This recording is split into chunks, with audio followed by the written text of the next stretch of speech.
তো গাইস আমরা এসেছিলাম লয়েডের এই 190 লিটার ফ্রিজটা চেক করতে। আর কাস্টমারের যেটা কমপ্লেন কি এই ফ্রিজটা ঠান্ডা হচ্ছে না। আর ঠান্ডা কেন হচ্ছে না, কারণ হচ্ছে গ্যাস লিকেজ আছে। হ্যাঁ, গ্যাস লিকেজটা এখান দিয়েই হয়েছে। এই যে ক্যাপিলারি আর ড্রায়ারের জয়েন্ট যেটা আছে আর কি, সেখান দিয়েই হয়েছে। কারণ ক্যাপিলারি টিউবটা যেটা সরু তার মতো, এটা অ্যালুমিনিয়ামের ছিল, সেই কারণেই লিকটা হয়েছে। আর এটা কোনোভাবে কিছু করা সম্ভব হবে না, আমাদের ফ্রিজারটাকে চেঞ্জ করতে হবে। কারণ দেখতেই পাচ্ছেন এখানে পুরোনো ফ্রিজারটা খুলে নিয়েছি, কারণ এটা পুরোটাই অ্যালুমিনিয়াম আছে। তো অ্যালুমিনিয়াম কোনোভাবে জয়েন করা বা ঝালাই করা সম্ভব হবে না, সেই কারণে পুরোটাই চেঞ্জ হবে। আর নতুন ফ্রিজারও আমরা লাগিয়ে দিয়েছি, দেখতে পাচ্ছেন এই পুরো কমপ্লিট সেট আপ এখানে। এবার পিছনে গিয়ে কনডেন্সারটা ফ্লাশ করতে হবে ভালো করে।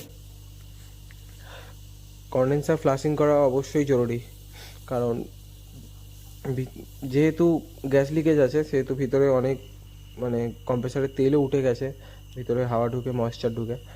এই কারণে দেখতেই পাচ্ছেন এখানে তেল জল সব একসাথে বেরোচ্ছে, কনডেন্সারে জলও চলে গিয়েছে। আর আমরা ভালো রকম ফ্ল্যাশ করে নেব।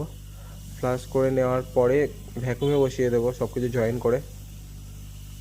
দেখুন কীভাবে বেরোচ্ছে তেল জল সব একসাথে।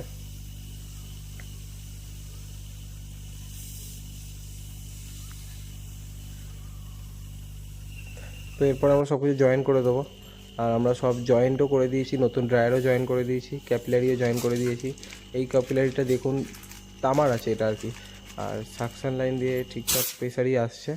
এবার কম্প্রেসার কেমন শাক করছে সেটাও চেক করে নেব, ঠিকঠাকই শাক করছে।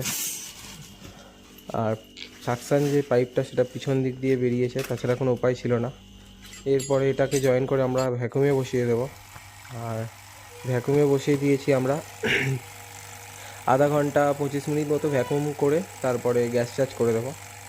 দেখতেই পাচ্ছেন মাইনাসে কাঁটা চলে গিয়েছে।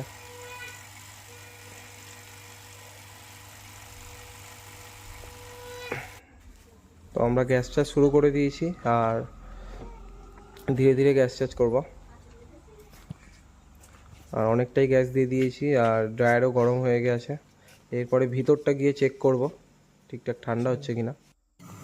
তো ভিতরে যখন এসে চেক করলাম দেখতেই পাচ্ছেন এর মধ্যেই কেমন আইস জমে গিয়েছে। এই দেখুন, আপনাদেরকে আরও ভালোভাবে দেখাবো। এই দেখুন,